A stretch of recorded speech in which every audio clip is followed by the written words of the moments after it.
आश जीने की जिसे हो, त्रास मरने का न होए। हो तृप्त अपने आप में, कैसे भला फिर दीन हो। को बंधन में समझ के बैठा है, मैं फंस गया हूँ, मैंने शादी क्यों किया, मैंने बच्चा क्यों किया, अभी तो मैं फंस गया हूँ और एक गृहस्थ के व्यवहार से कैसे छूटूं। ये बोलने वाला कौन है? आत्मा है कि जीव है? कौन फंसा है? 100 गद्दा था, तो गद्दे का जो मास्टर था उसको रात था के पड़ी का बोला भी गद्दे को कैसे बांधू, नोड़ी है ही नहीं, रस्सी है नहीं, थोड़ी छोटी रस्सी है। एक मास्टर के पास गया, बोला ये गद्दा जो है वो भाग जाएगा रात को, मैं भी नींद करूंगा, गद्दे को कैसे बांधू? बोला तुम तो बड़ा बेवकूफ है गद्दे का मास्टर, तुमको पता नहीं है गद्दा कैसा होता है, बेवकूफ होता है बड़ा।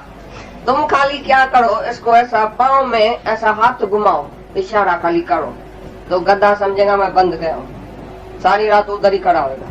बोला करके देखता हूँ। तो आगे जो 2 गद्दा था उसको बांधा गया, इतनी छोटी रस्सी थी, उसको दोनों को बांधा। बाकी जो 98 गद्दा था उसको खाली ऐसा हाथ फिरा के गया, सारे 98 गद्दे को हाथ फिराया पाँव में। गद्दे ने समझा बस मैं बंद गया, मालिक ने मेरे को बंद दिया, इधर मैं बांधा गया हूँ। सारी रात बस उधर ही खड़ा था गद्दा। सुबह हुआ तो 2 गद्दे को तो खोला, 98 गद्दा चले ही नहीं, ऐसा पक्का होके बैठ गया। अरे मास्टर बहुत उसको चैबुक लगा, वो चले ही नहीं। फिर गया उसी मास्टर के पास, बोला गद्दा चलता ही नहीं है, तुम उसने बोला तुम तो बेवकूफ है, गद्दे को जैसे इशारा किया ऐसा तैसे पर ऐसा करो इशारा, तो ऐसा समझे भाई अभी मैं खुल गया हूँ। फिर 98 गद्दे को ऐसा ऐसा उल्टा फेरा दिया, हाथ का ही पहले उल्टा पीछे ऐसा उल्टा। ऐसी तरह से जीव गद्दा है, जीव भी अपनी कल्पना में अपनी ख्याल में ही बंध गया है। ख्याली बंधन है, ख्याली मुक्ति है। ख्याल में तुम बंध गया, मेरी स्त्री, मेरा बेटा, मेरा घर, भाई मेरे को फर्ज है, मेरे को धर्म है, मेरी ड्यूटी है, मैं क्या करूं, मैं बंध गया हूँ, मेरे को 1 घंटा भी नहीं है जो सत्संग में आता है। ये सब पे जो भी आज बैठे है ना, ये पहले ऐसा ही बोलता था, साईं मेरे को तो 1 घंटा भी नहीं है, मैं सत्संग में कैसा आऊंगा। अब ये दूसरे शहर से आए हैं, ये कानपुर, ये लखनऊ, ये अहमदाबाद, ये बड़ौदा, ये फलाना, ये नागपुर, ये पता नहीं कहाँ से आ गए। भाई तुम कैसे आया, तुम तो बंधन में थी 24 घंटा, बाल बच्चा ये वो, भाई इतना ग्रस्त है, हमको 1 मिनट भी टाइम नहीं है। अभी वो इधर कैसे आ गए? खास सत्संग के लिए आया, कोई दूसरा काम नहीं। तो ये गधा जो था अपने इशारे में बंद गया था, अपने ही ख्याल में, भाई मेरे को टाइम नहीं है, अभी टाइम बचाया तो मिल गया ना टाइम, अभी कहाँ से बंधन इसका छूट गया। तो बंधन भी ख्याल में था, मुक्ति भी ख्याल में है। तुम जीव है तो बंधन में है, तुम आत्मा है तो बंधन हो ही नहीं सकता है तुमको, तीनों कालों में बंधन नहीं है। आत्मा का तो बिल्कुल स्वतंत्र है, आजाद है, क्योंकि इच्छाओं से आजादी आजाद है। जिसको कोई इच्छा नहीं है वो अभी मुक्त है, जिसको इच्छा है वो बंधन में। अभी अभी क्या बोला भाई, जिसको कोई इच्छा नहीं है वो स्वतंत्र है, वो आजाद है। तुम बोलते है मेरे को बेटा छोड़े, मेरे को धंधा छोड़े, मेरे को घर वाला छोड़े तो मैं मुक्त हो जाऊं। घर वाले को तुम बांध के बैठा है, तुम जप्पी मार के बैठा है पेड़ को, बोला दरखत मेरे को छोड़ता नहीं। तुमने दुनिया को पकड़ा है कि दुनिया ने तुमको पकड़ा है? तुम जकड़ गए है उसमें, तुम बंधन में आ गए कि दुनिया ने तुमको बंधन में डाला है। कोई नहीं बोलता है कि तुम मेरा, तुम बोलता है तुम मेरा है तो बंध गया। ज्ञानी अपने को छुड़ाता है, बस अपने को आजाद करता है, अपनी गति करता है। हरे को करे पंहिंजो पाण उधार, नहू पंहिंजी बुरी गत करे। हरे को सज्जन आए पंहिंजो पाण, दुश्मन आए पंहिंजो पाण, जे आत्मा सां पड़े। गीता में भगवान ने बोला है, बोले हर एक अपना उद्धार करे, अपनी आत्मा की बुरी गत नहीं करे। अपने को आत्मा नहीं समझता है तो तुमने बुरी गत कर दिया अपनी। हर एक सज्जन है अपना आप, दुश्मन है अपना आप। जो आत्मा से पड़े वो है दुश्मन, आत्मा के नजदीक जो आत्मा में टिका पड़ा है वो अपना सज्जन आप है। अभी तुमको किसने बंधन में रखा है बताओ तो सही। कौन है जो तुमको बंधन में रखे? किसकी ताकत है? प्रकृति भी तुमको जक मार के रास्ता देगी। There is will there is वे।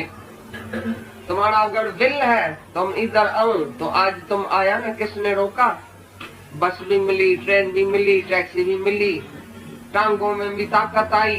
भगवान तुमको कैसे लेके आया? तुम्हारी विल देखा।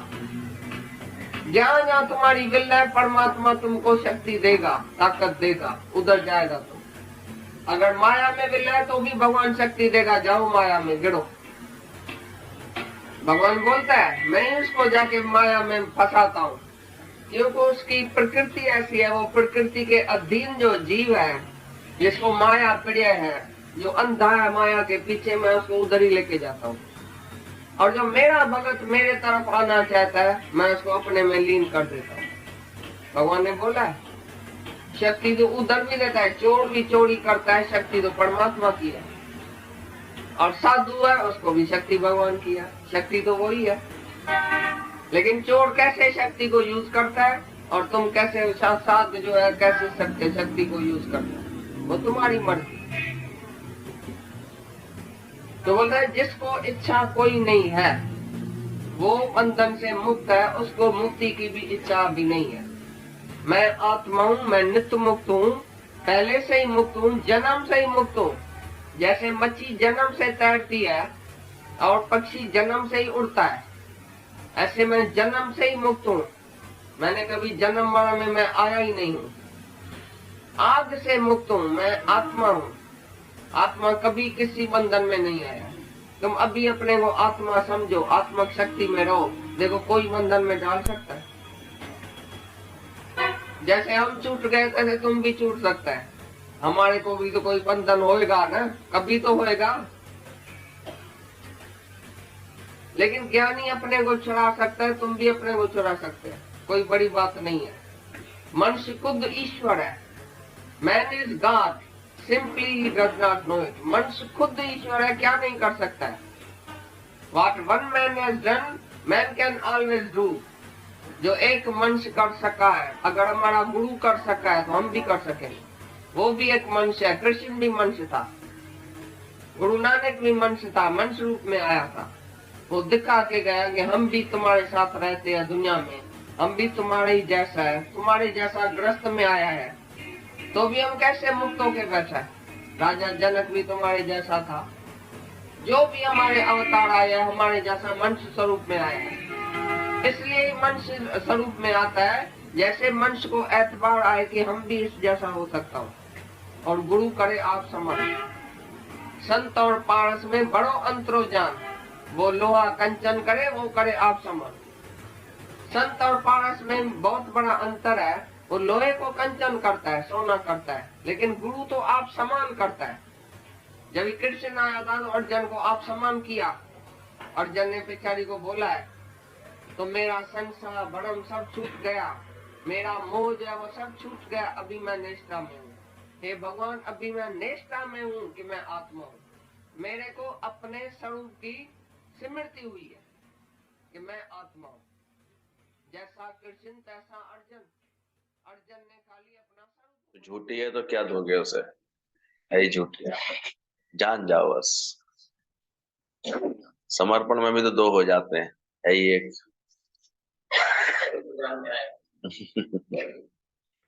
उन्होंने पहले ही जान लिया ना झूठी है, छोड़ना। मिथ्या को भी क्या छोड़ोगे, झूठी में है बस। विश्वास रखो, व्यर्थ की रखते हैं मन में हम ये सब धारणा। उस हाँ का छूना है, हाँ का छूना है।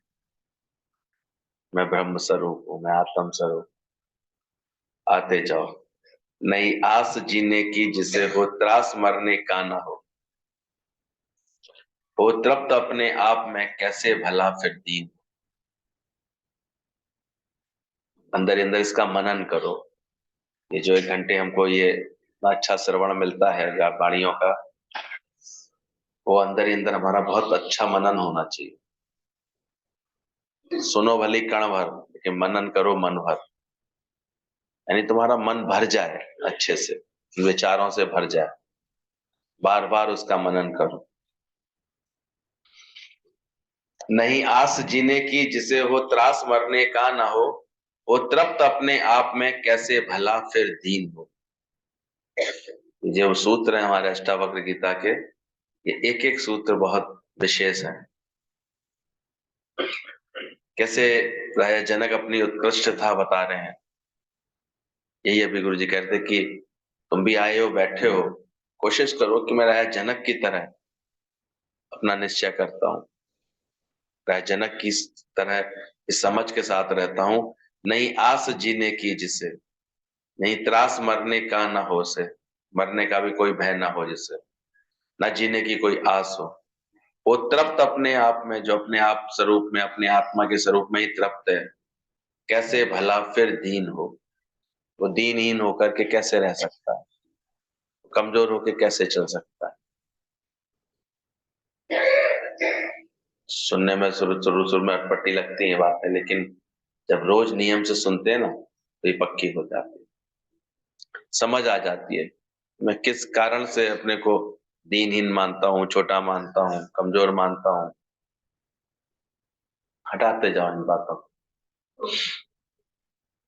आज क्यों घर पे ही रह गए क्या भैया? आज ठीक नहीं लग रही तबीयत?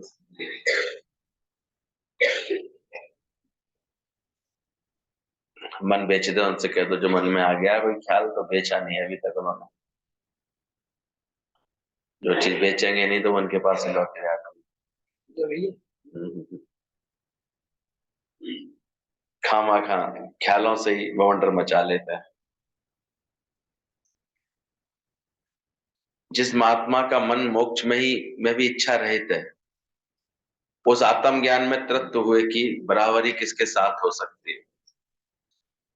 जिस विद्वान का मन मोक्ष की भी इच्छा से रहित, संसार के किसी पदार्थ के लाभ अलाभ में हर्ष शोक में नहीं प्राप्त होता है, जिसके सब मनोरथ समाप्त हो गए हैं और अपने आत्मा के आनंद करके जो तृप्त है, उस विद्वान को किसके साथ तुलना की जाए?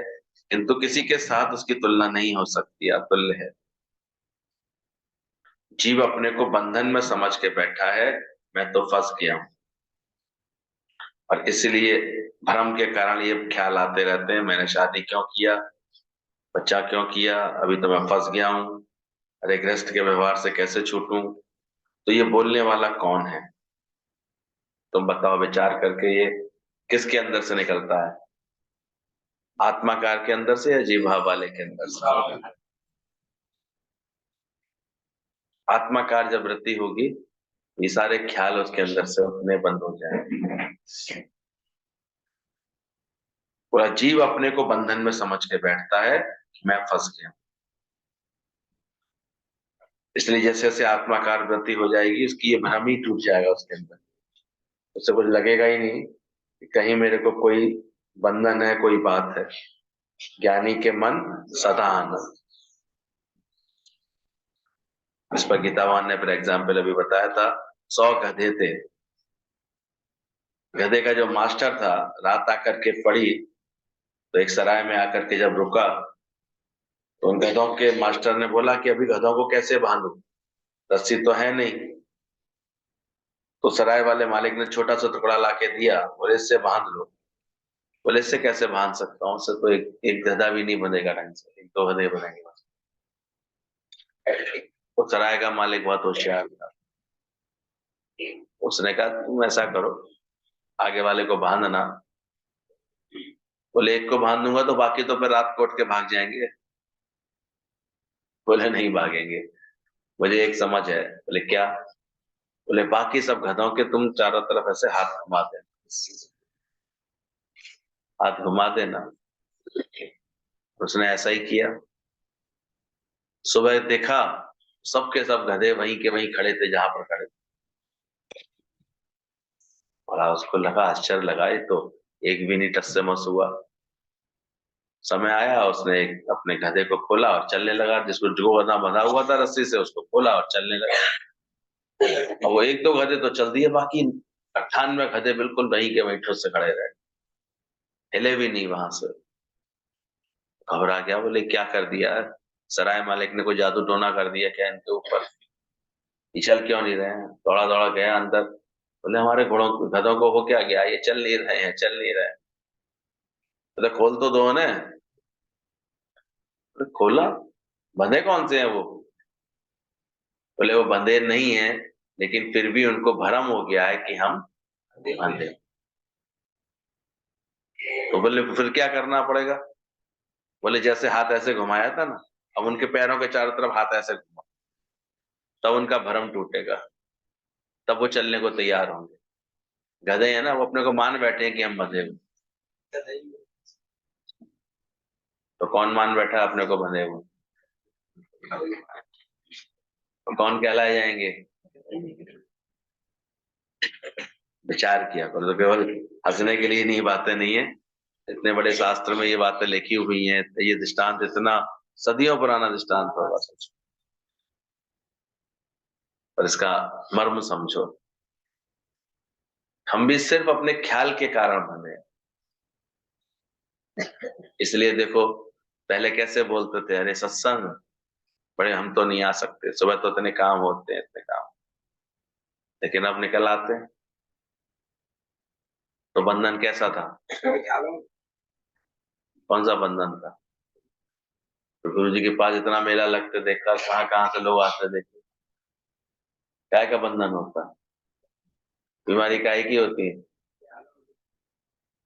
ख्यालों से मानते हैं, ख्यालों से बढ़ा लेते हैं, ख्यालों में ही सोचते हैं ऐसा हो गया, ऐसा हो गया। और इस राज को जो धीरे धीरे जान जाता है गुरु की शरण में बैठकर, वो धीरे धीरे अपने को मुक्त करता है। वो समझ जाता है कि सिर्फ मेरा ख्याल है, मेरा ख्याल मुझे दुखी ना करे, कोई भी मुझे कदाचित दुखी नहीं कर सकता। तो ध्यान रखना इस बात को। वो गधे समझ रहे थे कि मैं बंध गया हूं, मालिक ने मेरे को बांध दिया। इसी तरह से जीव भी गधा है, जीव भी अपनी कल्पना में, अपने ख्यालों में ही बंध गया है।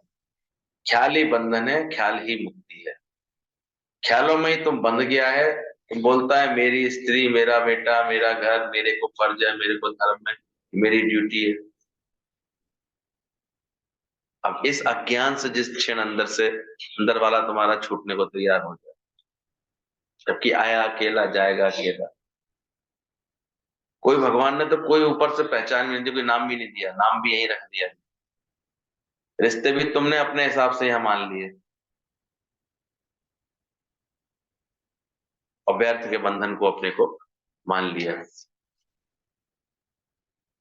जैसे से ये ज्ञान की समझ आएगी ना, ख्याल में ही तुम बंध गया है। अभी तुम बोलता है मेरी स्त्री, मेरा बेटा, मेरा घर, मेरे को फर्ज है, मेरे को धर्म है, मेरी ड्यूटी है, मैं क्या करूं, मैं बंध गया हूं, मेरे को एक घंटा भी नहीं है सत्संग में आ सकूं। पहले कैसी भाषा बोलते थे। इसलिए ये इस बंधनों से मुक्ति देने के लिए हमें गुरु मिलता है, ज्ञान मिलता है। ये सब आज बैठे हैं, पहले बोलते थे साईं मेरे को तो एक घंटा भी नहीं है, मैं सत्संग में कैसे आऊंगा। अब ये दूसरे शहर से आए हैं, गुरु के पास कहाँ से, देखो जगह जगह से लोग पहुंचते थे। हम पूछते हैं कैसे आया तुम तो बंधन में था, 24 घंटा बाल बच्चा, ये वो। तुम भी तो बोलती थी कितना ग्रस्त है, 1 मिनट भी टाइम नहीं है, अभी वो कैसे आ गया। खास सत्संग के लिए आया है, कोई दूसरा काम नहीं। तो ये गधा जो था, ये अपने इशारे में बंधा था, अपने ख्याल से ही बंधा था, और खुद ही बोल के बैठा था मेरे को टाइम नहीं। आज भी देखो, जहां जहां भी अभी भी बंधन मान रहे हैं, वो सिर्फ तुम्हारा ख्याल है। तुमने मेरा बोला है तो बंध गए हो, दूसरा कोई नहीं बांध रहा। इसलिए तब सब तुझको छोड़ कर देंगे, नाता ही छोड़ कर देंगे। छूटा हुआ है, बस इसका ज्ञान होना जरूरी है, विश्वास होना जरूरी है। आए अकेले, जाओगे भी अकेले जगत से। ये बीच का झमेला है सारा, ये भरम है तुम्हारा। बाय।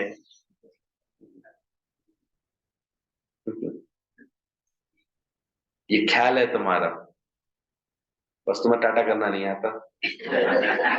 टाटा कर दो तो ठीक है, बाय बाय कर दो। तो बंधन भी ख्याल का है और मुक्ति भी तुम्हारे ख्याल में है। तुम जीव है तो बंधन में है, तुम आत्मा में है तो बंधन हो भी नहीं सकता। तीनों कालों में बंधन नहीं। इसलिए रोज रोज गुरु हमको ये आत्माकार वृत्ति हमारी बनाता है, तुम अपने को जीव भाव से हटाते जाओ। और अंदर ही जिसको कोई इच्छा नहीं है वो अभिमुक्त है। इसलिए जो इच्छा है वो बंधन है। कहीं भी हमें क्या चीज बांधती है? हमारी इच्छा। इसलिए जैसे जैसे ये गुरु के ज्ञान से इच्छा अंदर से मिटाना शुरू कर देते हैं, ऐसा महसूस होता है कि हम फ्री होते जा रहे हैं, फ्री होते जा रहे हैं। खुद ही इच्छा होती मैं ये करूं, खुद ही इच्छा होती ये होए, खुद ही इच्छा होती यहाँ जाऊं, खुद ही इच्छा होती ऐसा होना चाहिए, वैसे वैसे बंधन दिखाई दे। जब इधर के संकल्प विकल्प सब शांत हो जाते हैं कि भगवान ने प्रकृति इतनी सुंदर बनाई, अपने आप सब तुझको छोड़कर देंगे, नाता ही तोड़कर। ये तो इसी इन्हीं बंधनों की वजह से तो व्यक्ति के अंदर से सारे समय ऐसा लगता है कि कैसे करें, हम तो सत्संग नहीं जा सकते, हम तो भगवान का भजन नहीं कर सकते, टाइम ही कहाँ है, ये करना है, ये करना है, ये करना। करने का इतना प्रेशर नहीं है, उसकी उससे बंधा जाता है मन, इतना उसका इतना प्रेशर है, बंधा रहता है। तो सत्संग से ही हमको गुरु से मुक्ति दिलाता है। आत्माकार तो बिल्कुल स्वतंत्र है। ज्ञान की समझ आती आती है, समझ में आ जाता है जब मैं आत्म स्वरूप हूँ, मैं तो आनंद स्वरूप हूँ, तो धीरे धीरे ये बात दृढ़ हो जाती है। आत्माकार बिल्कुल स्वतंत्र है, आजाद है, क्योंकि इच्छाओं से आजादी ही आजादी है। अभी अष्टावक्र ने बोला जिसकी कोई इच्छा नहीं है वो स्वतंत्र है, वो आजाद है। तुम तो बोलता है मेरे को बेटा छोड़े, मेरे को धंधा छोड़े, मेरे को घर वाले छोड़े तो मैं मुक्त हो जाऊं। ये घर वाले तुमको बांध के बैठे हैं, तुम झप्पी मार के बैठे हो। एक गुरु के पास आता था शिष्य, तो गुरु रोज जब ये ज्ञान सुनाए तो कहता था कि गुरु जी मेरे को तो बंधन है, मेरे को तो ये देखना है, मुझे तो यहाँ जाना है, ये भी करना है, वो करना है। गुरु ने कहा इसको कैसे समझाऊं ये बात, कि पकड़ा इसने खुद है। तो एक दिन गुरु जो है एक पेड़ को पकड़ के बैठ गए। बोले गुरु जी ये क्या कर रहे हैं? बोले पेड़ छोड़ ही नहीं रहा मुझे, ये पेड़ मुझे छोड़ ही नहीं रहा। तो देखने लगा गुरु जी क्या कर रहा है, गुरु जी आप छोड़ो ना इसको। बोले नहीं ये पेड़ मुझे नहीं छोड़ रहा है। बोले आप ऐसा करो, हाथ ऐसे करो। बोले पता है तुझे ये बात? बोले तू भी ये जो बोलता है ना कि मुझे बंधन है, मुझे बंधन है, पकड़ा किसने? पकड़ा तूने खुद है इसको, इसलिए तेरे को बंधन लगता रहा, पर जकड़े रहते हैं इसमें अंदर से। तो घर वाले तुमको बांध के बैठे हैं, तुम झप्पी मार के बैठा है। तुम दुनिया को पकड़ा है तो दुनिया ने तुमको पकड़ा है, तुम जकड़ गए हैं इसमें, तुम बंधन में आ गए हैं, दुनिया ने तुमको बंधन में डाला है। कोई नहीं बोलता है तुम मेरा है, पर तुम ही बोलता है कि तुम मेरे। ज्ञानी अपने को छुड़ाता है, बस अपने को आजाद करता है, अपनी गति करता है, यानी ज्ञान की गति करता है। हर एक करे पहंजो पाण उद्धार। सत्संग की समझ मिलती आती है तो धीरे धीरे ये रमज आ जाती है अंदर से कि कैसे हम अपना उद्धार करें। हर एक अपना मित्र है, हर एक अपना शत्रु, अपने आप का अगर वो आत्मा से दूर। बोले हर व्यक्ति, ये जीवन जो है सीढ़ी की तरह, चाहे तो ऊपर भी चढ़ सकते हो, और नीचे उतरने के लिए क्या करना पड़ता है? उसी सीढ़ी का उपयोग करना पड़ता है। तो मनुष्य जन्म एक ऐसा जीवन है, इसी से ऊपर भी चढ़ सकते हैं हम और नीचे भी उतर सकते हैं। आज इसी जन्म को पाकर के कितने लोग देखो ज्ञान की समझ लेकर के, उन्हें क्यों नहीं बंधन लगा, उन्हें किसी चीज ने क्यों नहीं बांधा? आज आदर से उन्हीं का ही तो नाम लेते हो। बुद्ध को नहीं बांध बांध पाए, भ्रष्ट भी था, उनके बच्चा भी था, उनके सब था, लेकिन लगन अंदर से लगी परमात्मा की, तो निकले कि नहीं निकले? कल से सारी दुनिया याद कर रही है एक जैन मुनि को जिन्होंने समाधि ली है। खुद भावुक हो रहे थे मोदी जी उनकी बात करके। तो महापुरुषों को क्यों याद करते हैं? वो कौन सा आदर्श दिखाते हैं? वो यही बात सिद्ध करते हैं, जिसने अपने को गायक जान लिया, अपने को आत्मा करके जान लिया, वो धीरे धीरे मुक्त होने लगती है। तो कब ये बात समझ में आएगी, तुम्हारा ख्याल तुम्हें दुखी ना करे तो परमात्मा भी तुम्हें दुखी नहीं कर सकता। तो रोज चेक करो अपने आप को, हमारा ख्याल कौन सा है हमारे अंदर, बात कौन सी है हमारे अंदर। तो हर एक करे अपना उद्धार। तुम यदि अपने को आत्मा नहीं समझता है तो तुमने अपनी बुरी गति कर दिया है। तुम हर एक सजन है अपना, हर एक अपना दुश्मन है, हर एक अपना ही मित्र है, अपना शत्रु भी खुद ही है। अगर आत्मा में टिकाता है वो तो अपना मित्र बनता जाता है, और आत्मा से भटकाता है, अपने ज्ञान से भटका देता है, देखो अपना शत्रु बनता है। अब भगवान इसमें कुछ नहीं करता है। इसलिए कभी ये मत समझना भगवान ने हमको कोई झंझट दी है, कोई बातें दी। हम जैसी समझ बना लेते हैं, ऐसी जैसे समझ बनने लगती, इसलिए कहते हैं सत्संग में आके बैठो। इस संगत में आकर के बैठने से अपने आप तुम्हारे ख्याल धीरे धीरे बदलते जाते हैं, भाव बदलते जाते हैं। समझ में आता आया अकेला जाऊंगा। जब श्रद्धा से गुरु के पास आते हैं, वो बाबा आते थे, बड़े नियम से बैठते थे, सबसे आगे लाके आके आकर के समय से पहले आकर के बैठ जाना, गुरु के पास आकर के 2 फूल भी रखना, फिर पूरा सत्संग बड़े ध्यान से सुनना, फिर बड़े ध्यान से वो ऐसे सबसे बाद में ही निकलते थे। तो जब तक दर्शन मिल जाए गुरु का अपना अच्छा। तो गुरु चले आते थे, संगत की थोड़ी सेवा करने के बाद फिर वहां से जाते। तो कोई कोई ऐसे आचरण से रिझा लेता है गुरु को। गुरु को तुम्हारा धन थोड़ी देखना है, तुम कितने पैसे वाले हो, कितने गुण वाले हो, कितने, उसका क्या करेगा गुरु तुम्हारा देखकर। दाता तो देखे दिल, इसका परमात्मा के लिए कितना प्रेम। इससे कुछ परमात्मा पाने की चाह है, ये सच में अपना जीवन बिताना चाहता है, गुरु तो बस ये देखता है ये अपना जीवन गढ़ना चाहता है कि नहीं करना चाहता। तो बाबा रोज ऐसे करते थे, तो धीरे धीरे अब ऐसा कोई आचरण दिखाता है तो गुरु की नजर में भी आ जाता है, पहचान जाते हैं, देखो कितने भाव से आके बैठता है, कितनी श्रद्धा से आके बैठता है। और जो ज्ञान श्रवण करते थे तो वो भी उनको अंदर से अच्छा लगता था, बदलाव आ रहा था उनके अंदर। एक दिन उन्हें भाव जागा कि गुरुदेव को उन्होंने बोला कि कभी हमारी कुटिया में भी चलिए। और देखने में एकदम साधारण से आते थे, सादा कुर्ता पजामा पहन करके आते। उन्होंने समझा कि कोई बात नहीं, इसका भाव है, तो उन्होंने कहा मैं चलूंगा तुम्हारे। चलने का समय निश्चित हो गया, दिन निश्चित हो गया। सत्संग के बाद गुरुजी जाते थे तो वो चलने लगे, बोले चलो आज तुम्हारे घर चलते हैं। तो देखा तो बाहर निकल के आए गुरुजी, तो बड़ी एक गाड़ी, सुंदर सी गाड़ी खड़ी हुई चमचमाती। बोले अरे बाबा ये गाड़ी को क्यों लेकर के आए, हम तो ऐसे ही चल सकते थे, रिक्शे से चल सकते थे, पैदल भी चल सकते थे, कितनी दूर है। अरे नहीं गुरुजी आप ही की गाड़ी है, चलिए। कोई भाव होता है तो उसका सब समर्पण होता है, कहने से थोड़ी होता है। नहीं है समर्पण, कौन उठा के ले आता है सुबह 7:30 तक, 7 बजे। ये समर्पण ही तो खींच के लाता है, प्रेम ही तो खींच के लाता है। ये तो कितनों को नहीं आती ऐसी सोच, और खुद भी अंदर से लगता है कि मेरा जीवन किसी सेवा में जा रहा है, किसी गुरु के किसी कार्य में हित में जा रहा है। तो समर्पण नहीं है तो क्या, तुम किस चीज का अहंकार कर सकते हैं। तो प्रेमी तो तेरा खींच के लाया, ये तो थी किस्मत मेरी। तो ये भी अंदर से लगे कि कौन हमें खींच के लाता है, कौन। सत्संग ना गुरु ऐसे बना के बैठते, सत्संग नहीं ऐसा ये नियम रख के बैठते तो कोई आता ना। ये गीत ना गलाता तेरे मिलन से पहले, कि गुरु को मिलने से पहले कुछ होता है, कहाँ होता है सोचो। ये तो गुरु है, वो ये प्रभाव दिखाता है। ये लगता जरूर है कि हमने डंडे लगाए हुए, पर वास्तव में सारा किसके ऊपर टिका हुआ था।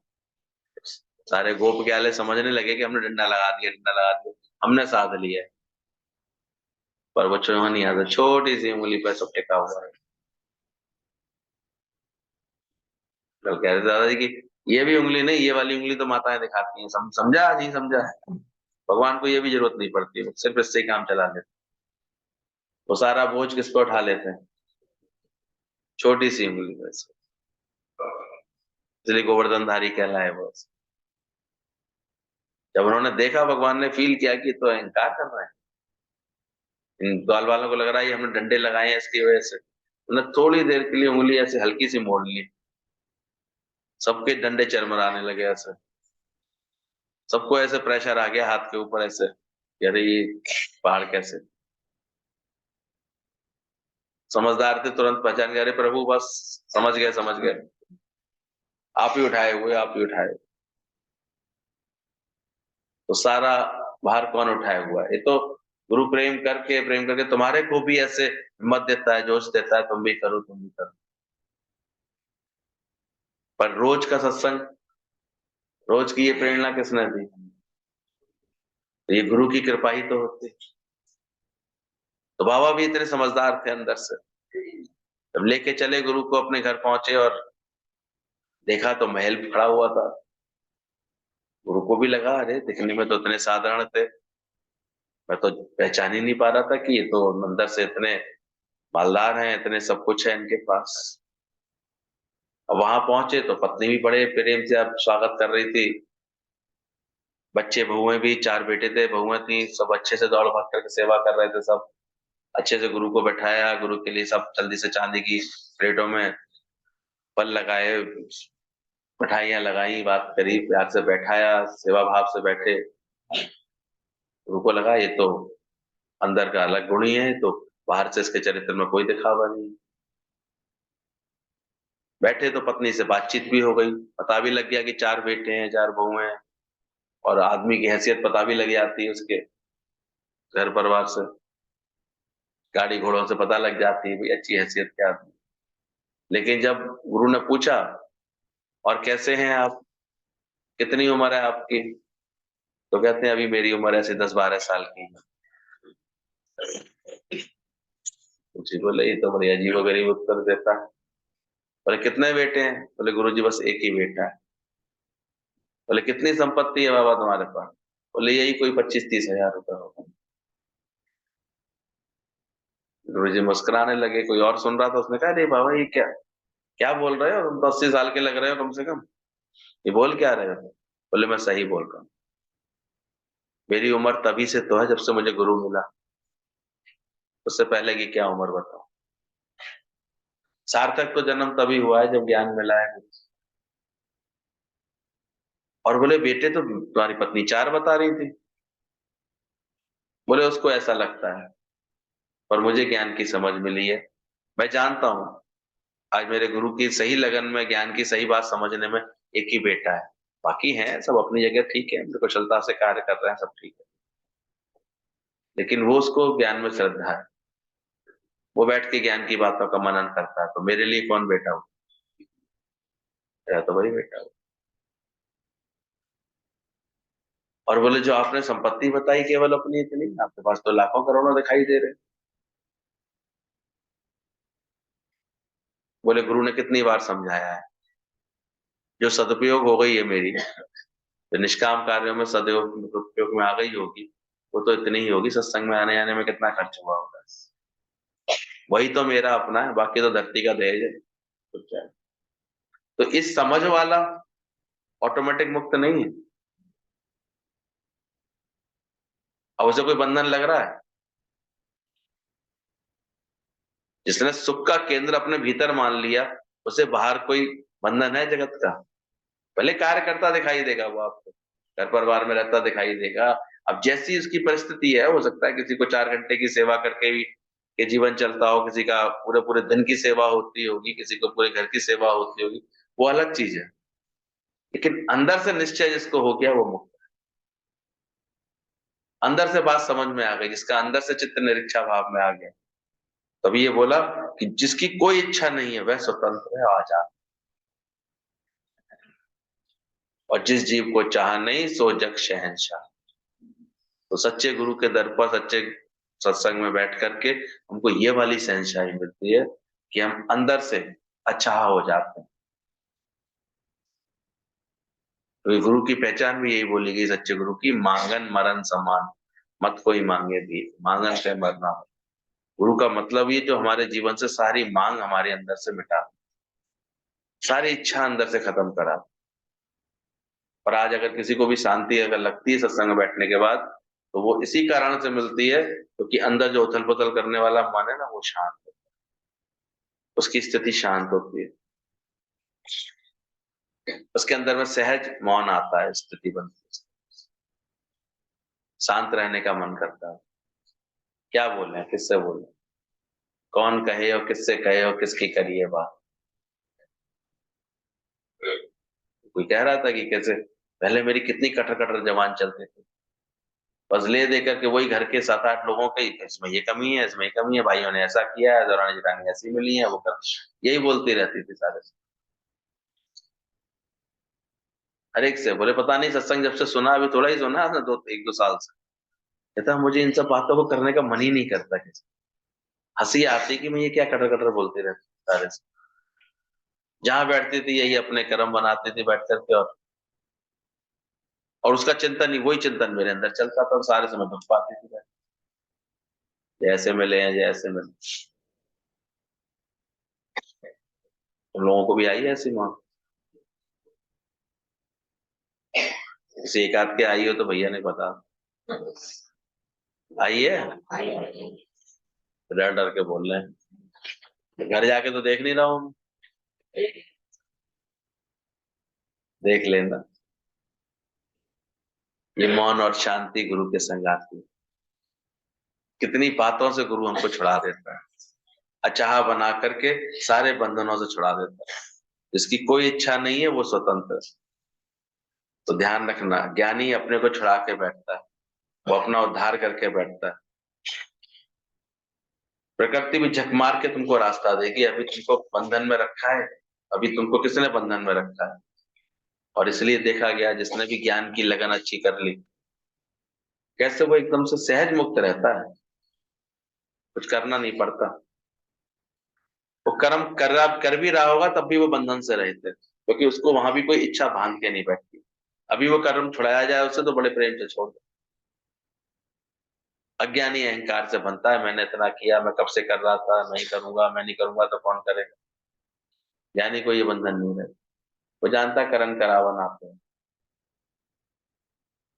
जी कहते थे तुम भले 40 रोटी बना भी ली हैं, लास्ट की 4 रोटियां रह गई तुम्हारे घर में बनाने में, और कोई आके कहता लाओ हम बना दें, ज्ञानवान हो गया तो तुरंत छोड़ दो, तुरंत कहोगे हाँ। ये अहंकार नहीं करोगे, 3 से बनाते रही हूँ, बना लूंगी, अब क्या आखिरी की 2 रोटी बची। अहंकार होगा तो ऐसे बोलो। स्थिरता है अंदर में, तो सारे समय मन क्यों चलता, मैं इतना करती हूँ, मैंने इतना किया, मैं ना कर बावरे खाली। तो कभी अपने अज्ञान को पहचानो, ये अहंकार और इच्छा यही हमारे अंदर की हलचल है सारी। जब गुरु कृपा करके इनको मिटा देता है, सहज आनंद आए। ना मैं तनी रहा ना मैं मनी रहा, सतगुरु मिलने से झगड़ा। बोला जो मेरा भगत मेरी तरफ आना चाहता है, मैं उसको अपने में लीन कर देता हूँ, और जो जाकर के माया में फंसता है उसकी उसकी प्रकृति फिर वैसे ही बना देता हूँ। इसलिए भगवान पर कभी दोष मत लगाना, अपना संकल्प देखना कैसा है। जिस दिन आने का संकल्प करते हो आ नहीं जाते हो, कौन कौन लेके आता सोचो। झक मार के भगवान तुम्हारे लिए बस बना देता, रिक्शे बना देता, टर्निया बना देता, आ जाता है कि नहीं इंसान। तो अपने ही संकल्प से है। अगर तुम वास्तव में सत्संग निष्कामी जीवन बनाना चाहो, 4 लोगों को ये ज्ञान का सुख देना चाहो, तो हम तो नहीं समझते कोई तुमको रोक रहा है। और तुम्हारे खुद के अंदर ही ऐसा शौक नहीं होता है, हम तो सबको देख चुके हैं, नहीं आता हमें, रोज पहले काम कोई ना कोई ढूंढ लेंगे। ये नहीं दिमाग में आएगा कि अरे भाई 4 से 5:30 का पहले मैं समय अपना इसमें ज्ञान में यूज करूं, सत्संग के अभ्यास में यूज करूं, सत्संग से पहले मैं अपने मन के भावों को ठीक करूं। ये बताया ना कि एक ऋषिष्ठ जैसे समझदार था तो उसने कम से कम मनन किया कि मैं क्यों जो है, बोल तो रहा है, सिखा तो रहे कहा से क्रोध नहीं करना चाहिए, तो मतलब क्या है इसका? तो मनन किया, और एक सुन करके भी अनसुनी करता रहा, नहीं हटा पाता। उसके पास होता ही नहीं कोई ज्ञान का नियम, सत्संग का नियम कि बैठ करके करें।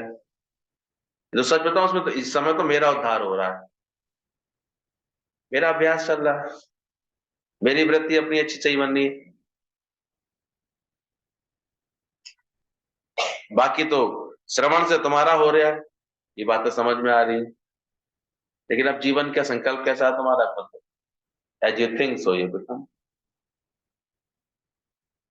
अंदर से देखना, जो मेरा भगत है वो जिधर जाना चाहता है मैं उसको उसी में लीन कर देता हूँ। भगवान ने बोला शक्ति तो उधर भी देता है, चोर चोरी करते हैं, डकैत डकैती डालते हैं, उनको भी शक्ति कौन दे के बैठा है? और संत तपस्या करते हैं, साधु अपनी सत्ता में रहते हैं, उनको भी शक्ति कौन दे के बैठा? तो भगवान तो सबको एक से अपनी शक्ति दे करके बैठा हुआ है, वो नहीं कहता कुछ भी। और साधु कैसे शक्ति को यूज करता है वो तुम्हारी मर्जी, चोर कैसे करता है वो तुम्हारी मर्जी। अब तुम उस शक्ति का कैसे यूज कर रहे हो? अष्टावक्र बोलते हैं जिसकी कोई इच्छा नहीं है वो बंधन से मुक्त, उसको मुक्ति की भी इच्छा नहीं होती। ज्ञान इतना हम लोगों का सच्चा है कि अंत में ये भी, भले शुरुआत में लगता है कि हमें ज्ञान के लिए मुक्ति की इच्छा रखनी है भाव, लेकिन बाद में ये भी खत्म हो जाती है, क्योंकि समझ में आया था मैं मुक्त स्वरूप, मैं आत्म स्वरूप हूं। जैसे मछली जन्म से तैरती है, पक्षी जन्म से उड़ता है, ऐसे ही जन्म से ही मुक्त हूं। जन्म मरण में मैं कभी आया ही नहीं, आज से मुक्त हूं, मैं आत्मा हूं। आत्मा कभी किसी बंधन में नहीं आया। हम सोचते रहे आते हैं कोई तो मुझे ले जाए, भाई तुम अपना संकल्प करो, देखो कोई ना कोई आके ऐसा खेल बचाएगा तुम्हारा, वहीं पर आ जाएगा। रमण महर्षि तो चुपके रहते थे अपने संग्राम, वहीं उनके पास ज्ञान लोग खोज करके आ जाते थे। पर इधर देखो, इधर सच्ची इच्छा है अंदर से, सच्ची लगन है, इधर शांति हुई अंदर से। ठीक है, लोग लोग समझते हैं सत्संग ये बाहर का करना सत्संग नहीं होता है। तुम इधर शांत हुए होगे तभी तो किसी को शांति दे पाओगे। तुम्हारा खुद का ही मन जब तक चल रहा है, कहाँ शांति मिलेगी? और तुमसे कुछ मिल रहा होगा किसी को, कोई आके जरूर बैठेगा। ये इतनी सच की महफिल है। मिल पा रहा है तुम्हारे जीवन से किसी? इसलिए देखना अंदर से, ये बनावटी फूलों से कभी खुशबू नहीं आती, कागज के फूलों से आती है। जो अंदर से अपनी मैं मिटा के बैठा होगा, अपने को गुम करके बैठा होगा, गुरु के वचनों पर अपना जीवन ऐसे अर्पण करके बैठा होगा, उसको अपने आप उसका जीवन सत्ता याद। कितनी कदर किया है, कोई अपने ऊपर गुरु को रख के बैठता है, उससे गुरु कार्य करा लेता है। उसके पास अपने आप ही प्रेरणा पहुंच जाती है, अपने आप संकल्प पहुंच जाता है, उसके अंदर अपने आप शक्तियां मिल जाती है उसको परमात्मा की, अपने आप उसका तन मन धन निष्काम हो जाता है। तो अभी अपने को आत्मा समझो, आत्मिक शक्ति में रहो, तो देखो कोई बंधन में डाल ही नहीं सकता तुम। लेकिन जैसे ज्ञानी अपने को छुड़ा सकता है, तो तुम भी तो अपने को छुड़ा सकते हो। Man is God simply does not know it. मनुष्य खुद ईश्वर है। What one man can done has done, man can always do.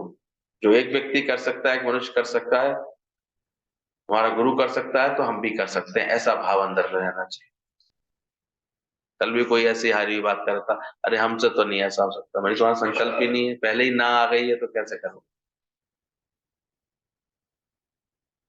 और एक गुरु की बात समझ करके लग जाता है अपने पुरुषार्थ में। है ही क्या, पंजे ही मार भगाना, पांचों चोरों को तो सही रास्ता दिखाना है जो अंदर में बसे हुए। और वो भी कल इतना अच्छे से क्लियर कर दिया, कामना रखो ईश्वर को पाने की। क्रोध का वेग कभी आए तो किसको करने में लगाओ? कृष्ण। लोभ रखो इन ज्ञान के वचनों को, और मोह को क्या बना दो, धीरे धीरे इतना प्रेम को बढ़ा दो अपने जीवन में, इतने प्रेम को बढ़ा दो सबसे प्रेम। कर लो, सबसे प्यार जगत में कोई नहीं पराया। और अहंकार ओंकार का करो कि मैं ब्रह्म स्वरूप हूं, मैं आत्म स्वरूप। अपने आप इन विकारों को तुम्हारा सही अधिकार मिल जाए। इन्हें कई विकारों को छोड़ करने की भी जरूरत नहीं है, उपयोग करना सीख लो। तो गुरु की कृपा हो जाती है, इनका सदुपयोग करना सीख जाते। तो कृष्ण भी मनुष्य है, गुरु नानक भी मनुष्य है, तुम भी मनुष्य रूप में आया है। तो वो दिखा के गया है कि हम भी तुम्हारे साथ रहते हैं दुनिया में, हम भी तुम्हारे जैसे। क्यों इन अवतारों ने क्या दिखाया? सोचो, एक आदर्श दिखाया ना अपना जीवन का। कोई जगत से भाग के थोड़ी कहीं गए। किसी भी साधारण मनुष्य के जीवन में इतने संघर्ष तो कभी आए नहीं होंगे। तो भगवान कृष्ण के जीवन को देखो जरा, उठा के उनकी लीला है। हर दूसरे दिन एक नया संघर्ष खड़ा रहता था उनके जीवन से, एक नई दिक्कत होती थी। लेकिन देखो उन्होंने कैसे जीवन जिया और ज्ञान की इतनी ऊंची समझ प्रकट करके गए। तो बोला गुरु, गुरु का मतलब ही है वो करे आप समान। कृष्ण भी मनुष्य था, गुरु नानक भी मनुष्य था। हम भी तुम्हारे साथ रहते हैं दुनिया में, हम भी तुम्हारे जैसा ही है, तुम्हारे जैसा ग्रस्त में आया, पर कैसे मुक्त होकर के बैठा रहा। जनक भी तुम्हारे जैसा था। जो भी तुम हमारे अवतार आए हैं हमारे जैसे मनुष्य रूप में तो आए। पहले तो ये भ्रम तोड़ो कि वो कोई अलग चित्त चिताए नहीं आए हैं। वो यही जन्म लेकर के आए, ऐसे ही हाड़ मास लेकर के आए, यही सब ज्ञान बंधन लेकर के आए दुनिया के, तुम बंधन कहते हो। और वो ज्ञान के निश्चय से, इस ज्ञान की सही समझ से अपने को मुक्त कर लिया, मोक्ष पद पा लिया। इतनी ऊंची समझ पा ली, कोई बंधन ही नहीं है मेरे को। बंध मोक्ष की कल्पना मिटा ली इन्होंने। तो जो भी अवतार आए हैं मनुष्य रूप में ही तो आए, इसलिए मनुष्य स्वरूप में आता है भगवान भी। मनुष्य का अवतार ले, अवतार मनुष्य को एतवार आए कि मैं भी ऐसा हो सकता। पर मन की एक आदत है, हमेशा घिरे हुए चीजों का संकल्प कर लेगा। ये नहीं कहेगा इतने लोगों ने मन जीता।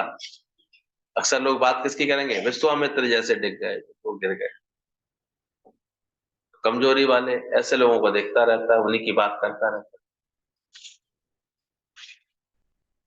सत्संग में बैठ करके सही संकल्प करो, ये जीवन प्रभु तेरे लिए। जैसे परमात्मा तेरा तेरा गुणगान हो, तेरा ही नाम रहे, मैं ना रहूं। इस भ्रम को अपने अंदर से मिटाओ जो मैंने अपना मेरा मान रखा है, क्योंकि कोई कुछ भी साथ लेकर के नहीं आया। अब सोचो, पति मिलता है जीवन के 20-25 साल की उम्र के बाद, वो भी दूसरा, कोई ब्लड ग्रुप भी अलग, सब अलग। लेकिन वो इतना घुस जाता है अंदर, मोह के कारण, भ्रम के कारण। और फिर देखो, अगर मिल गया सही योग तो ठीक है, नहीं तो फिर दुख भी पाते रहते हैं, ख्याल चलाते रहते हैं अंदर बैठकर। भगवान को अपनी सृष्टि बढ़ानी थी तो ये संतति उत्पन्न हो जाती है। कोई कोई देखो इतना परेशानी होता है, बच्चा ही नहीं हो रहा, बच्चा ही नहीं हो रहा, उसको बढ़ानी होती है तो बढ़ जाती है किसी। तो सब भगवान की अमानत है, तुम्हारा क्या है?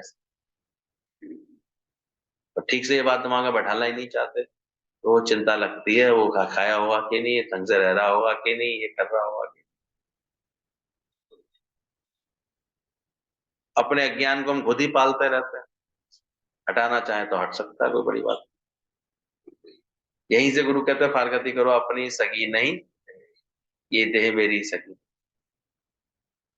तो रोज देखो कि मनुष्य जन्म में आकर के कैसे इन लोगों ने व्यवहार किए ज्ञान में, ये कैसे चले, तो हम भी कर सकते हैं। हम भी अपने चित्त को निर्मोह निरासक्त बना। फिर बात चल रही थी ना, एक दुनिया की पढ़ाई करते हैं तो उससे एक बदलाव आता है हमारा उठना बैठना चलना फिरना। पढ़े लिखे बच्चे का अलग हो जाता है, एक बिना पढ़ा लिखा बच्चा देख लो जगत में, एक पढ़ा लिखा बच्चा। अच्छे बच्चे जो गांव देहात में रहते हैं कहते हैं काश हम भी कहीं किसी अच्छे शहर के अच्छे स्कूल में पढ़ लिए होते, तुम्हारे लक्षण अलग दिखाई देते। यानी पढ़ाई लिखाई से एक डिसेंसी आती है। यही आता है व्यक्ति, तुम्हारो क्या, तुम्हारे आचरण से तो कह जाता है, तुम्हारे बोलचाल से तो कह जाता है, तुम्हारे व्यर्थ के झगड़े करने के स्वभाव से तो कह जाता है। समझदार व्यक्ति होगा, पढ़ा लिखा होगा, फिर धीरे धीरे उठाना। बात को खत्म करो। जब गंवार बना होगा तो यूं ही खाम का बात बढ़ाते रहेंगे, बार बार चर्चा करते रहेंगे, झगड़े बढ़ाते रहेंगे, जानी दुश्मनी मानते रहेंगे हर बात की, इतनी आवाजें आती रहेंगी उसके अंदर। उसका चलना फिरना उठना बैठना कैसे संवरता है। यहाँ भी हमने देखा है, कुछ दिन आकर के लगातार सत्संग कोई बैठ ले, उसकी बहुत सारी चीजों में बदलाव आ जाता है, उसका हर चीज में परिवर्तन आ जाता है। तो बोले जब उस पढ़ाई से ऐसी डिसेंसी आती है अंदर से, तो बोले ये जो ज्ञान की इतनी पढ़ाई हो रही है, इसका भी तो फर्क दिखना चाहिए। ज्ञान की पढ़ाई से तुम्हारे अंदर क्या लक्षण आने चाहिए। जब वो पढ़े लिख लेते हो तो टाई वाई लगा के चलना, जूते वूते पहन के चलना, अच्छे से बैलेट पर्स लेके चलना, सब चीजें चलाना, लैपटॉप चला लेना, सब चीज सीख जाता है कि इंसान। आजकल देखा है पढ़े लिखे बच्चे सीधे सीधे 2-2 लाख रुपए महीने कमा रहे हैं, ना कुछ माल बेच रहे ना कुछ दे रहे, बस अपने cut cut cut cut cut message भेजा, कुछ ये भेजा, कुछ का काम किया, कुछ ग्रुप बना रहे, इसी में ही कमा लेते हैं। इनकी इतनी तनख्वाह उनको देती है कंपनी, क्योंकि पढ़े लिखे हैं, उन्हें वो चीज पता है। और बाकी तो जो है फालतू की रील बनाने में, ऐसी फोटोग्राफी करने में, इसमें मोबाइल का यूज करते रहते हैं। उनका मोबाइल को जो है कुछ सिखा थोड़ी पाता है। देखो हाथ में तो सबने पकड़ लिया आजकल, बॉयल और होता रहता है, वैसे बार बार आवाज और करता रहता है। पर इसी गैजेट से कितने लोग कितने कितने बड़े बड़े काम करते रहते। चीज तो वही है। तो ऐसे ज्ञान जब हमको मिल रहा है, तो विचार करना चाहिए हमारे अंदर। देखो हमारा चित्त निर्मोह हुआ, निरासक्त हुआ, निष्काम हुआ, चित्त निर्विकारी हुआ। क्या सत्संग में आकर के मैंने जब ये पढ़ाई की, मैं अपने सच्चिदानंद स्वरूप में टिका। ये जिम्मेदारी एक एक को अपने लिए लगनी चाहिए कि मैं आ तो रहा हूं सत्संग में, क्या मैंने बदलाव लाया। बोला युधिष्ठिर को ये बात अंदर से सब क्लियर थी, अंदर से पढ़ाई जरूर थी, वरना टीचर ने सबको बुलाया था, सब पांडवों को, सबको, जितने भी शिष्य थे सबको बोला कहा से क्रोध नहीं करना चाहिए। दूसरे दिन आए, सबने पाठ सुना भी दिया। कल क्या सिखाया था, कहा से क्रोध नहीं करना। ठीक, लेकिन युधिष्ठिर चुप रहे। टीचर ने कहा तुमने याद नहीं किया, कल जरूर याद करके आना। दूसरे दिन फिर पूछा कल याद कर लाए, फिर वो चुप रहे। अब टीचर को बड़ा लगा ये सबसे बड़ा राजा है, राजकुमार है, और यही ऐसे याद नहीं कर रहा। इसके छोटे भाई तक तो याद करके सुना दिए, वो फिर चुप रहे। तीसरे दिन तो और कस के पूछा टीचर ने, अब तो इंसल्ट भी कर दी टीचर ने उसकी, कैसे बड़े भाई हो तुम्हें इतनी भी अकल नहीं है, तुम सबसे ज्यादा बेवकूफ हो जाते, वो बोल दिया। फिर वो चाप कप रहे। और 5वें दिन तो टीचर ने अच्छे से छंटी लेकर के उनकी पिटाई भी कर दी। जब पिट रहे थे युधिष्ठिर, तब बोले प्यार से, यहाँ गुरुदेव अब मुझे पक्का हो। बोले क्या पक्का हो गया। बोले का से क्रोध नहीं कर। बोले इतनी सी लाइन याद करने में तुम्हें पिटाई हुई तब ध्यान आ गई लाइन, ऐसे नहीं याद आ रही थी। बोले लाइन तो मुझे पहले ही दिन ही याद हो गई, जब लाइन थोड़ी मैं याद कर रहा था। मैंने देखा जब आपने इतना अपमान किया, इतना सब बोला, इतना सब कुछ किया, आज पिटाई भी हुई, तब भी मैंने देखा मेरा चित्त जो है शांत रहा, से क्रोध नहीं आया। तो कहते हैं टीचर के हाथ की भी डंडी छूट गई। बोले तुम ऐसे पक्का कर रहे थे। बोले और कैसे करना था, केवल बोलना है केवल, तो सत्संग में आकर के केवल बस सुनना, या कहीं जाकर के बस मुंह से बोला ना। अरे चित्त निर्मोह बना, निरासक्त हुआ, ये चेक करो, निष्कामी हुआ अंदर से, सच्चिदानंद टिका से, तो पढ़ाई का ये फल तो आ रहा है, आया कि नहीं आया। ज्ञान तो समझो, इसलिए हम लोगों का सत्संग और सत्संगों से अलग है। आजकल तो सत्संग को लेकर के एक धारणा सी और बनी हुई है, कोई नहीं बदलता, सब देख ली, क्योंकि वास्तव में ऐसा हुआ है। जाते हैं लोग सत्संग में, बैठते हैं, बदलाव नहीं दिखता। और जब दादा भगवान के सत्संग में आके बैठते हैं, तो यहाँ ऐसी हम लोगों की परवरिश है, ऐसी गुरु की शिक्षा है, ऐसी समझ है कि नहीं नहीं करके भी अंदर वाला विवश हो जाता है अपने को बदल। सबके क्रोध का ग्राफ अपने आप कम हो चुका होगा। क्या अभी भी पहले ऐसा आता है? बहुत से ऐसे नमूने बैठे हैं यहाँ पर दिख रहे हैं अलग। ये बताया ना दादा ने कि कैसे वो वैसे तो बड़ा सत्पर पुरुष था, नंबर 1 का दानी, वो खर्च खर्च करता, लेकिन कहता दादा मैं फैक्ट्री में जब जाता हूँ तो काम धंधे पे जाने के बाद देखो, क्योंकि ये धारणा ही बना के बैठा था वो कि बिना डांटे तो काम मेरे होंगे ही, बिना क्रोध करे तो मेरे काम होंगे ही। होता है किसी किसी का, बॉस नाम ऐसे थोड़ी पड़ता है किसी के ऊपर, तभी तो पढ़ते हैं। तो गुर्राएगा नहीं, ढाड़ेगा नहीं, तो कुछ बोलेगा नहीं, बुद्धि भी ठीक नहीं होती। लेकिन उस चक्कर में बोला उसका बीपी इतना बढ़ता, ब्लड प्रेशर बढ़ता रहता था, मर भी गया क्रोध पर, क्रोध नहीं छोड़ पाया, क्रोध करके आखिर में बेहोश हो जाता था, इतना इतना करता था। जब आता है किसी को, लेकिन यहाँ कोई लग करके कुछ दिन सुन ले, ऐसी ऐसी बातें घुस जाती है दिमाग में, तो by boiling your blood for the mistakes of others समझ में आ जाती है। क्या है जो काम मुस्कुराहट से निकल सकता है, प्यार से निकल सकता है, उसको जरूरी है खामा का इतना टफ बनना है? क्योंकि जिसकी जवान रफ है उसका जीवन भी टफ है। हम खुद ही तो टफ बना देते हैं चीजों को, ऐसे कर देते हैं। जब जाके उसने दादा भगवान से बोला, दादा भगवान ऐसे हैं, मेरा हस्बैंड ऐसे करते हैं, ऐसे डांटते हैं, ऐसे बोलते हैं, इतना क्रोध करते हैं, इतना करते हैं। दादा ने उसको इतने प्यार से कहा, बोले मेरे सामने बोला किसी को बताना मत। तो क्यों दादा, इसमें क्या बात है? बोले नहीं नहीं नहीं, मुझे को बताया तो बताया, अब ये बात किसी को बताना नहीं। कहता है क्यों दादाजी, इसमें क्या बात है? बोले वो पिछले जन्म में तेरा नौकर था, जो इस जन्म में तेरा पति होके आया है, तेरे पिछले जन्म का कौन था? और तू सेठानी थी, अब तू एक सेकंड उसे चैन से नहीं बैठने देती, दिन भर गुर्राती थी उसके ऊपर, दिन भर फटकारती थी उसे, दिन भर उससे कहती थी ये कल्ला वो कल्ला, खाली क्यों बैठा है, आराम कर रहा है ये। तो अगले जन्म में वो कौन बन के आ गया?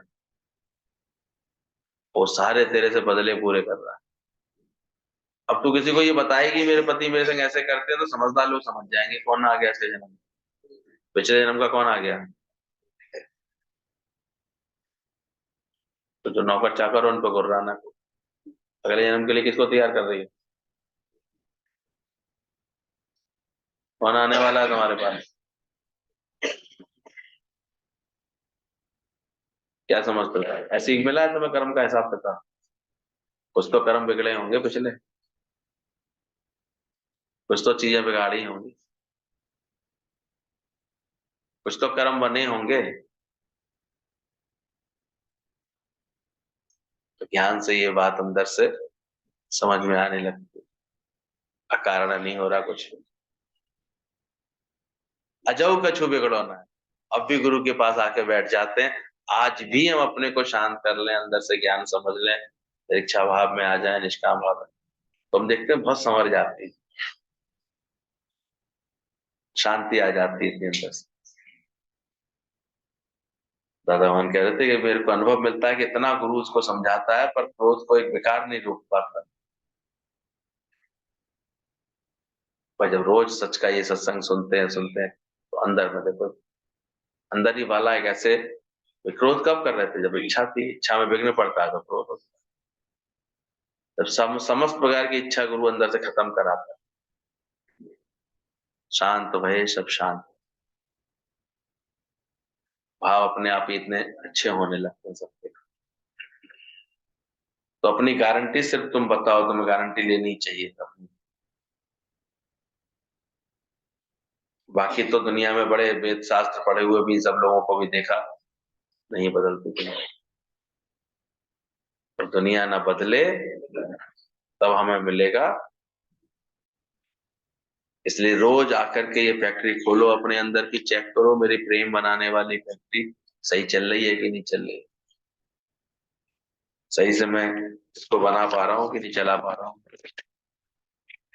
लव विल्स लव, अगर संसार में तुम्हें वास्तव में सुकून से जीना है तो कौन सा वाइब्रेशन रोज दुनिया पे, नकारात्मक वाइब्रेशन मत दो, हमेशा प्रेम के वाइब्रेशन। सब ठीक है, सब ठीक है, ये मंत्र दे दिया और उसकी रजा में राजी।